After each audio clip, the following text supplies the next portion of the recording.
ويعلمكم الكتاب والحكمة ويعلمكم ما لم تكونوا تعلمون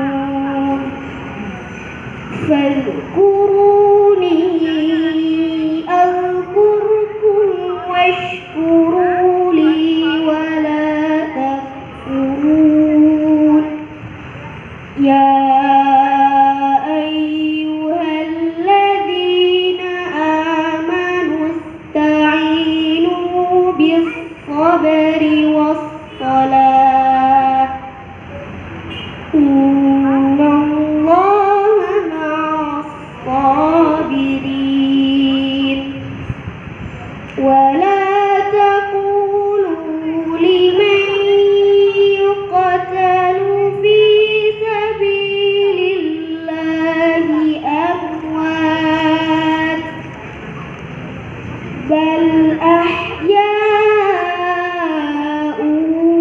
ولكن لا تشعرون